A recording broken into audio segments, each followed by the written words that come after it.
Hello everyone, आप सभी का हमारे चैनल पे स्वागत है। नया सेशन हमारा स्टार्ट हो चुका है। 2021-22 में आपको 10th का बोर्ड एग्ज़ाम देना है।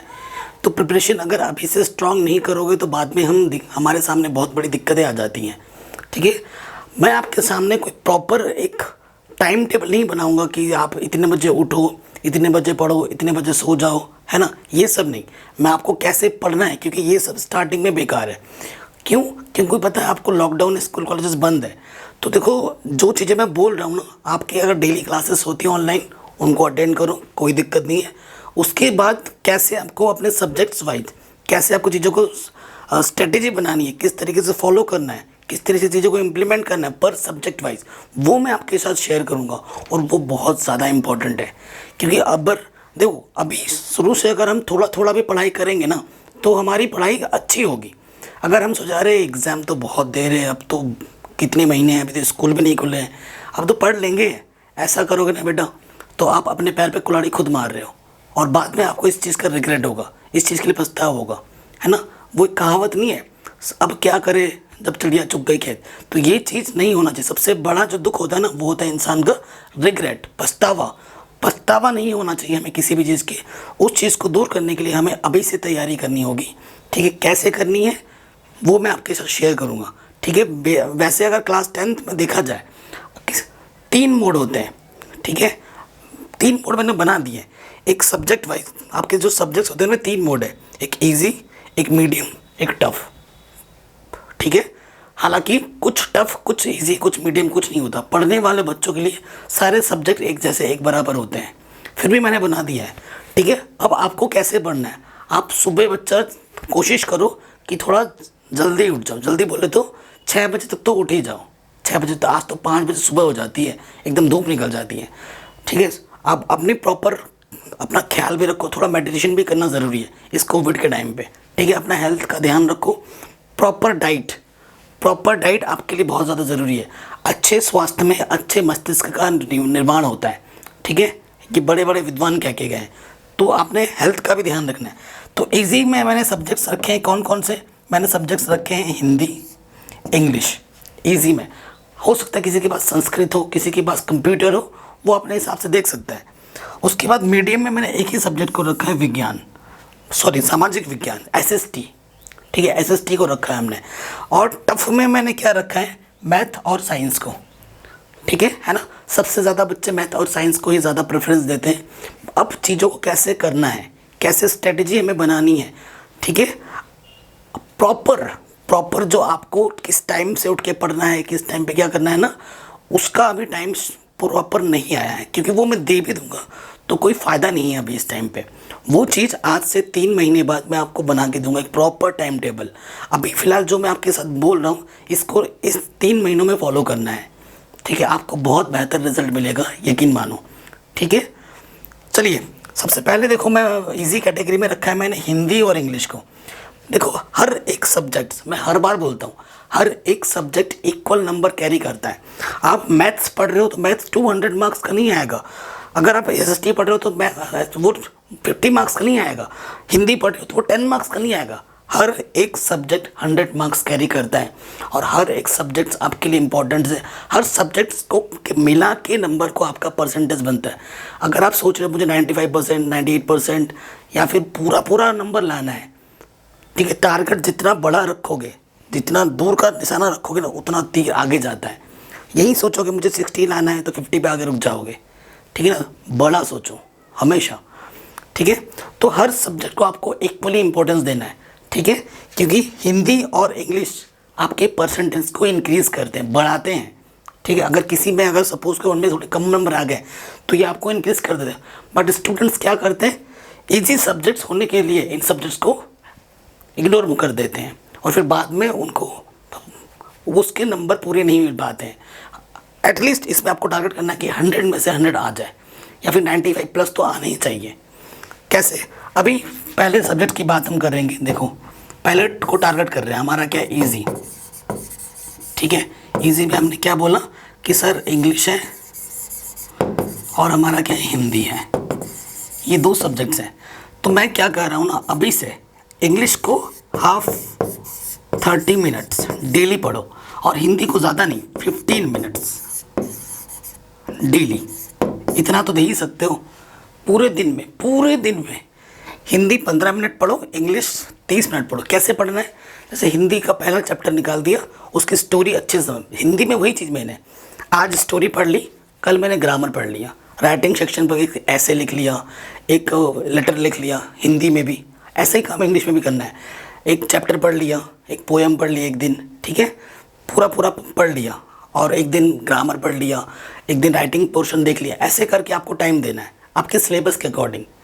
तो अगर डेली इंग्लिश को ज़्यादा नहीं 30 मिनट और हिंदी को 15 मिनट दोगे, 45 मिनट्स अगर इन दो सब्जेक्ट्स को डेली दे रहे हो तो इनफ है स्टार्टिंग से। तो आप एग्ज़ाम में फोड़ गया होगा इन दोनों सब्जेक्ट्स में, मेरे से लिख लो, ठीक है। बट टाइम देना होगा आपको शुरुआत से, क्योंकि ये भी बच्चा 100 नंबर का आता है और ये भी 100 नंबर कैरी करता है, ठीक है। दोनों मिला के कितने हो गए? 200। अगर 200 में से अगर 197 195 आ जाते हैं ना तो मज़ा आ जाएगा। बस अपने राइटिंग पे ध्यान दो, अपने कंटेंट पे ध्यान दो, ठीक है। प्रॉपर नोट्स बनाना, जब भी पढ़ाई करने बैठो इस टाइम पे, स्टार्टिंग टाइम है हमारा, तो प्रॉपर नोट्स बनाना है आपको, ठीक है, लिखना है। क्योंकि बच्चे क्या करते हैं ना, बच्चों को एग्ज़ाम में क्या होता है, उन्हें सब आता है बट वो 3 घंटे में पूरा पेपर अटैम्प्ट नहीं कर पाते हैं। क्योंकि कभी किसी बच्चे का हाथ दर्द करता है, किसी की स्पीड स्लो होती है, क्यों? क्योंकि वो प्रैक्टिस नहीं करते, वो उसे लिखने की आदत नहीं होती है। और अब साल भर क्या करना है ना, जैसे जैसे आपका सिलेबस बढ़ता जाए आपको टेस्ट देना होगा हर बार।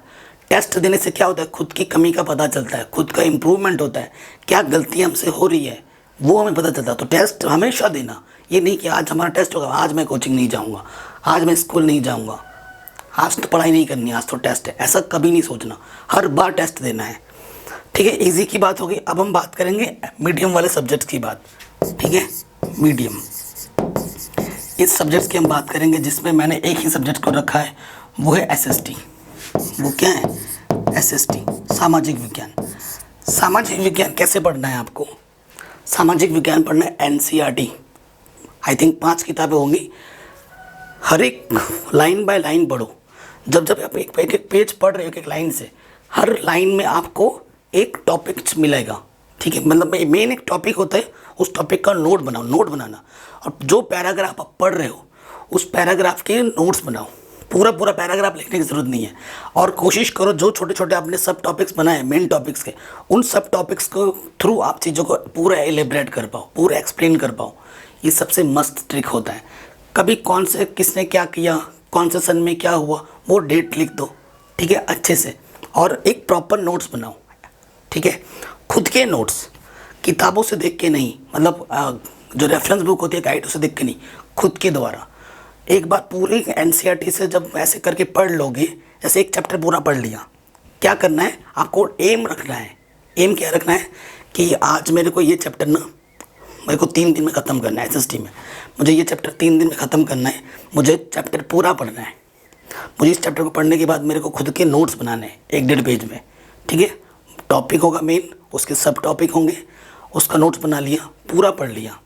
अब अगर आप चैप्टर्स पूरा अपने ढंग से पढ़ा है तो ऐसा पढ़ना है कि आप अपने दोस्त को उस चैप्टर का पूरा जो कहानी है, किस्सा है, आप अपने दोस्त को सुना पाओ कि भैया इस टाइम पे ये हुआ था, इसने ये किया था, ये चीज़ ऐसे होती है। जब ये कॉन्फिडेंस अंदर से आ जाएगा ना तो सोचना कि हाँ हमारी इस चैप्टर की तैयारी अच्छी हो रही है। फिर क्या करना है, उस चैप्टर के रेफरेंस बुक में जो क्वेश्चन आंसर है उनको पढ़ो, ठीक है। एसएसटी याद नहीं की जाती है, आपको याद अगर करना है तो डेट्स याद करना है, किस डेट में क्या हुआ था वो लर्न कर सकते हो। एसएसटी आपको पढ़ के समझना है, लिखने की प्रैक्टिस करनी है आंसर्स का, ठीक है। आंसर्स एसएसटी के ना टॉपिक में जब लिखोगे ना तो ज़्यादा नंबर मिलते हैं।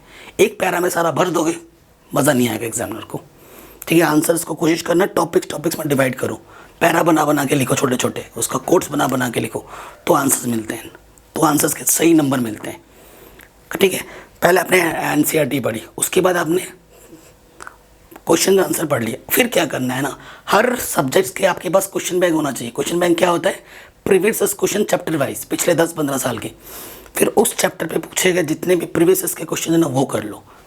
आपका कॉन्फिडेंस ना यहाँ से यहाँ आ जाएगा और आप में खुद पे बिलीव हो जाएगा कि हाँ मैं कर सकता हूँ, मैं कर सकती हूँ, मेरे नंबर आ सकते हैं। बिलीव मी, करके देखना है, ऐसा मज़ा आ जाएगा। बट टारगेट रखना होगा आपको कि मुझे 3 दिन में ख़त्म करना है। तो 3 दिन में ख़त्म करना वो आप पर है कि आप अपनी सेल्फ स्टडी के बाद, मतलब जो भी आपके ऑनलाइन क्लासेस हो रही है उसके बाद किस टाइम को कितना दे रहे हो, किस सब्जेक्ट को, और उस हिसाब से अब 3 दिन में ख़त्म करना है तो उस हिसाब से आपको डिवाइड करना है टाइम को कि मुझे साइंस में इतना देना है, मुझे मैथ्स में इतना देना है। ठीक है, तो ये हो गया। अगर मैं बात करूँ SST की, तो कम से कम डेली 1 आवर, एटलीस्ट 1 आवर आप डेली पढ़ो। स्टार्टिंग में 1 आवर डेली पढ़ो स्टार्टिंग से। ये स्ट्रेटजी तभी वर्क करेगी जब डेली पढ़ोगे, क्योंकि टाइम में ज़्यादा नहीं बोलूँगा, कम कम ही करना है, लेकिन डेली पढ़ोगे तो तभी फ़ायदा होगा। उसके बाद मैं बात करूँगा नेक्स्ट जो टफ़ है आपका,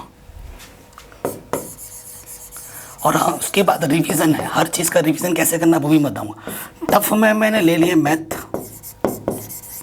और फिर मेरा है साइंस। ठीक है, मैं मैथ की बात करता हूँ। कई बच्चे बोलते हैं सर मेरे पास बेसिक मैथमेटिक्स है, मेरे पास स्टैंडर्ड मैथमेटिक्स है। और अगर कोई स्टेट बोर्ड वाला देख रहा है, यूपी बोर्ड वगैरह है, हिंदी मीडियम बोर्ड, तो बस बच्चा आपको क्या करना है, सिर्फ और सिर्फ NCERT पढ़नी है। जो भी हिंदी मीडियम बोर्ड के स्टूडेंट्स हैं, NCERT ढंग से पढ़ो, सारे उदाहरण, सारे प्रश्नावली अच्छे से करो, और उसके बाद पिछले 5-10 साल के जो क्वेश्चन है उनको कर लो, पूरे नंबर आएंगे। और मैंने पहले ही करा रखा है, ठीक है, पूरी मैथ करा रखी है। 5-10 साल के पूरा 40 से 50 वीडियोज़ भी बना रखे हैं, वो भी चैनल पे प्लेलिस्ट पे मिल जाएगा आपको, और आपको भी। ठीक है, CBSE बोर्ड वालों को मैं कहना चाह रहा हूँ, मैंने पूरी मैथ करा रखी है, पूरी एक एक प्रश्नावली, हर एक का 1 शॉट, हर एक के most important question chapter wise, previous question सब करा रखा है, सब मिलेगा चैनल पर। अब पढ़ना कैसे है, अगर मैं बुक की बात करूँ तो सिर्फ 2 बुक पढ़ना है। मैं ये नहीं बोल रहा हूँ कि RD पढ़ो, RS पढ़ो। पढ़ रहे हो तो बहुत अच्छी बात है, RD या RS में से कोई एक बुक पढ़ना, दोनों नहीं पढ़ना है, फिर प्रेशर बढ़ जाएगा। बट मैं हमेशा कहता हूँ, CBSE खुद कहती है, मैं क्या, CBSE खुद कहती है कि NCERT के साथ NCERT एग्जाम्पलर ज़रूर करना। एग्जाम्पलर से बहुत ज़्यादा क्वेश्चन आते हैं, बहुत ही ज़्यादा। ठीक है, अगर आपको मेरी बात पे बिलीव नहीं है, किसी भी NCERT एग्जाम्पलर किसी भी पब्लिशर्स की खरीद के देख लो, उसमें लिखा होगा कौन सा क्वेश्चन कितने साल भरा है और कितनी बार रिपीट कर रहा होगा, आप खुद देख लेना, आपको खुद बिलीव हो जाएगा। ठीक है, सो मैथ को कैसे पढ़ना है, सबसे पहले पढ़नी है आपको NCERT। ठीक है, कैसे पढ़ना है, जैसे NCERT का पहला चैप्टर निकाला, रियल नंबर। अब आपको सोचना है मेरे को यार 5 दिन के अंदर चैप्टर वाइज स्ट्रेटजी बनानी है, मुझे 5 दिन के अंदर रियल नंबर ख़त्म करनी है, 5 या 6 दिन, ज़्यादा से ज़्यादा 6 दिन के अंदर हो जाना चाहिए एक चैप्टर। ठीक है, मुझे 6 दिन के अंदर ख़त्म करना है रियल नंबर। कैसे ख़त्म करना है, सबसे पहले NCERT करनी है, NCERT के सारे एग्जाम्पल्स, सारे एक्सरसाइज।